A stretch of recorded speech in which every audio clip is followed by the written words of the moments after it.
hual hang bung South Sabua lami thli le ila he bung hi kumsang ka chukua somthum atang somthum panga vel aphun ni in hawru ni bok lal suak ngura fopa thanglo tan biak in hungna pal choya aphun ni in an soya tira chuan akung hi alian apui tham viau maya akung te kol hian fit somli pali azung thak tanen vek hian fit somnga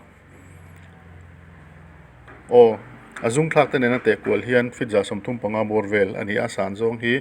meter somthum ani boka azung thak hi somruk borvel azung thak atiang hol an ti bok hi somruk borvel ani ram boilai khan namsi paiten ahnuaya hian rianan an ahnuai hi rianan an hmang thina eng ma thom te po kha an sa thin ni an soya rinia pa hau ti kan ngai thak an hemi bung chan chin an soi atang hian tun ma riak thin te khan thom te po an lo sa thin ani ome he bung dang lam na chu bung dang te ain zung thak hi anga bung dang a chuan atiang hol hi som tling lo te lek te po ani thina he bung ero hi chu azung thak atiang hol hi somruk chuang zet mai a oma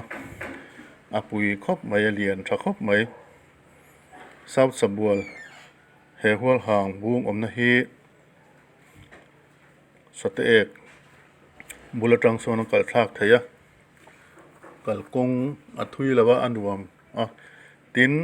abung omna lai hi motorin abul hnai thlang hi atlo po theya kan kalni po hian bikin kan kala abung bul thlang hi bikin kan kala kal har sa om lawa la mulote la tlo ve lo te pon han tlo ve ngai ula tia video kan en le thalak vel kan mu ngot ai chuan ataka han mu chuan apui zia bung ro pui zia hi kan hre thei ome hei tia han en hian akunga om lo moni azung ro do om moni ti tur khopin azung thlak atiang hol hi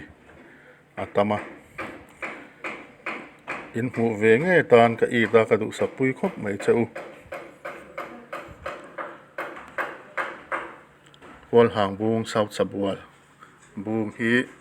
la mu lo ten han mu ve nge teu